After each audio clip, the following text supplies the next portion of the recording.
If you're looking to travel this year but think it is too expensive to do without some crazy point hack, backpacking, or sleeping in a camper van, think again. Last year, I traveled to one of the world's most expensive countries, Iceland, for less than $2,000 without doing any of that stuff. If you're new here, I am Jen Sierra. I'm a 20-something living in New York City, which is the world's most expensive city, without making six figures, and I still manage to travel internationally every single year. So how do we do this? Well, don't get me wrong, I do think points are great and you should use it to your biggest advantage, but if you don't have a lot of points right now, or you think it's a little bit confusing, I'm going to explain how you can travel affordably without using some crazy point hacks. And you don't need to stay in a hostel or anything like that, okay? You can stay in nice Airbnbs. So first up, flights. With flights, you have to allow yourself to be flexible. When I mean flexible, I mean in terms of your timing and in terms of where you're going. Now, I know if you're a teacher or if you have kids, you have specific time frames on when you can go travel, and it is going to be a little more expensive for you. So let's just be flexible about where we're traveling to. For example, last year, I wanted to travel to the south of France so badly. I wanted to have my little European moment, practice my French. It wasn't happening, but what did happen is I found flights to Iceland for under $400. So I told my friend about it, we booked the flights the next day, and we were off to Iceland in October of 2024. Now, how do we get these really cheap flights? How did I just happen to come across a flight to Iceland for under $400? Now, of course, looking at the right time can help you, but there is also an app called Going that I absolutely love, and while I was using my free trial, they had notified me about these really cheap flights to Iceland. Not sponsored, but Going is an awesome app that tracks flights so you can travel internationally or domestically at a really affordable cost. And if you have the premium version, you can also track specific locations on specific dates so you can travel for an affordable price. I think the premium version is absolutely worth it. It ranges from $40 to $50 per year, but considering you can save hundreds on flights, you are saving money at the end of the day. You can always use the free version, but it does limit your options and you're not allowed to choose specific places that you want to track. Another tip when booking your travel is that you want to book your travel during shoulder season. Now, what is this? We obviously have high season and we obviously have low season. So high season tends to be during the summer, for example, or the winter because of your winter break. So really going along with kids in school, especially for Europe. But shoulder season is a time that falls in between this. For example, I went to the Dominican Republic in October because that's when hurricane season was starting to come to an end and high season was about to start because, you know what, I don't want to be there when hurricanes are happening. But if you go in the shoulder season, it minimizes your chance of experiencing that, and you're also avoiding all of the crowds and tourists that are coming there. So not only are you going to save money, you're also going to save the potential of being around a bunch of other tourists. Like, I don't know, I find it annoying sometimes. I know I am the tourist too, but I don't want to be amongst all these crowds.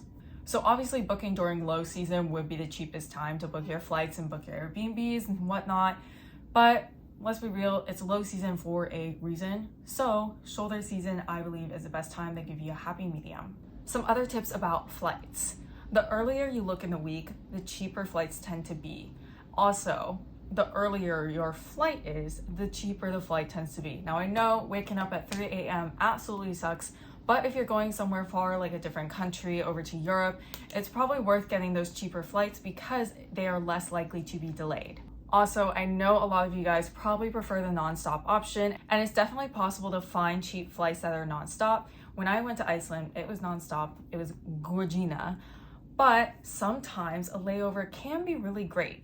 I personally haven't done this, but I know a ton of people who have. When you have a layover that is longer, like a day or two, you can look into a flight's stopover program. This is where they pay for your hotels and your stay at wherever your layover is. And so you can honestly get a second trip for free thanks to the airlines. Next up, finding your stay. No, you do not need to stay in a hostel. No, you do not need to stay in a camper van. Sometimes I think the idea of that is cute, but let's be real, I'm not cut out for that. Call me a tourist, I don't care. So while I'm on my iPad, I'm gonna show you guys how I go through the process of finding affordable stays. So for example, when I was in Aruba, I found an Airbnb, absolute quality, gorgeous pool, gorgeous location, easy access to transportation, easy access to the beach for less than $70 a night per person. So I'm gonna walk you how I did that process. All right, guys, I already have everything set up here. I am going through Aruba and I looked up hotels. So first what we're gonna do, let's say I wanna go in March. I tend to choose dates like Thursday through Monday because those aren't popular travel days. And now I am going to do more filters. And then typically what I like to do is a rating of 4 stars, okay? We don't care about the class of 4 stars because that is going to massively reduce the options that you have. You can filter price if you want to. I kind of just leave it as is. And that's the only thing I really care about. I'm going to pretend it's 2 adults. Don't really care if it's hotel or rentals. So I am going to choose to stay around here because this is a popular location. Also, I look for access to places like the beach, for example, if I'm staying in Aruba, or public transportation. You can see along this road that this is where the buses run through Aruba, and the buses are totally underrated here. So now we can see we have a lot of options here, $221, $256. So if you want to stay in a hotel, we have Radisson Blu Aruba, $221, 4 stars, great reviews. Also a 4-star hotel, incredible. But sometimes you can scroll in and here are more options. Aruba Lagunita, it's not showing us the price, but sometimes this can be a good thing.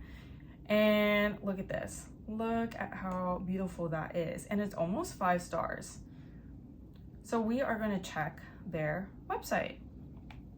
Now, before we look again, I just want to mention that, of course, there are a lot of third-party sites like Expedia, Airbnb, and usually when you do your Google searches, it's going to come up with those third-party sites, but you want to go directly to the website like I just showed you, because that eliminates those third-party fees and whatever it is to make things a lot cheaper.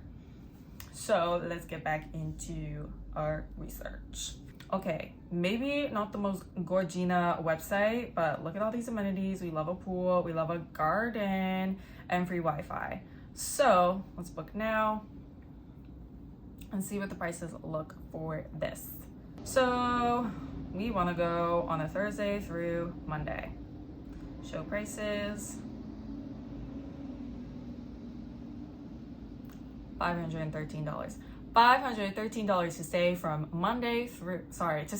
Thursday through Monday, and splitting that between other people, so cheap. Sleeps up to 3, 513 divided by 3, I believe that's $175 per person. 175. I don't know. This is really an affordable price. Okay, so I just pulled up Airbnb. We have Aruba Lagunita, which is the property that we were just looking at, and I entered those days. So let's see, we'll pretend 3 adults. Search how much that is. Okay, here it is, 523. Well, it's the same price. Okay, so clearly that tip didn't work this time, but I do promise you that usually the tip of directly booking with them does actually make a difference. In this case, I guess not, but I swear when I did this a year ago and went to Aruba, the difference was like $75. But I promise you might as well book directly. They honestly appreciate if you do that. Sometimes at hotels, for example, if you book directly or have their app, they'll give you extra perks if you did that instead of going through Expedia. So I definitely recommend booking directly to save on costs or at least get extra perks. I'm not gonna lie, guys, I feel a little bit embarrassed by that, but I promise this works, okay? So even if it didn't this time, it did last year. Anyways, I already said that. But I apply these same principles when I'm looking at for car rentals, for example. I'm looking for 3 to 4 stars and above because I don't know why, but people are really harsh on car rental brands. So I figured out that 3 stars and above is usually fine. And of course, like, take pictures beforehand, before you even get in the car, like take a video just so you can make sure that if they come back to you and be like, you damaged the car, you can be like, no girly, the damage was already there. You can also do that with your Airbnb or hotel stays. That can be useful just in case, but I've never had a problem before, but you know what? Let's not risk it. However, do consider maybe public transportation, okay? Where you're going is not America, where it seems like you have to drive everywhere unless you are in like New York City or Boston or DC. But even then, it's way easier to drive in DC. Anyways, so Aruba, for example, everyone thinks you got to drive and you have to rent a car. Actually, like I showed you, there's that bus. So easy to use, so affordable, and it gets you to all the major destinations. So do consider that when you're looking into your transportation. All right, so now we got our big expenses out of the way. We got our flights out of the way by being flexible with our timing and using the Going app if we can.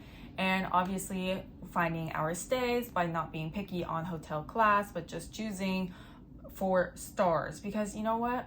There could be a 3-star place with incredible reviews and it's gonna be great and feel like luxury, even though it's not technically luxury. So now we have our final tips. 1, I highly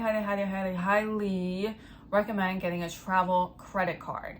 Now, obviously there's all the bonuses and all the perks of getting points and getting, I don't know, travel insurance, but something for your day-to-day expenses when you are traveling abroad. If you're using a regular credit card, for example, that's not a travel card, then because you have to change currencies, your bank is going to charge you an extra fee because they have to convert the currency that is being charged. So if you get a travel card, for example, then you don't have to worry about that. I personally love the Chase Sapphire Preferred. It's only a $95 annual fee, whereas a lot of these other credit cards are like $500 or something. The Chase Sapphire Preferred also has an upper tier that is $600 per year, but we don't have to worry about that, okay? You get 3 times the point on foods, 5 times the point on travel if you book through their portal. You also get travel insurance if you book through their portal. And of course, you don't have to worry about paying for these extra fees. Right now, they are offering a 60,000 point bonus if you sign up with them. You just have to spend a minimum of, I believe, 4,000 or maybe it's 3,000 within 4 months, something like that. And if you live in a city like New York City, that's pretty easy. Or if you go out with a bunch of your friends, you can be like, hey, let me put my card down, y'all Venmo me. Easy peasy. Check the link in the description if you want a referral to that card. All right, next tip is cooking. A huge expense when people are traveling is when they go out to eat.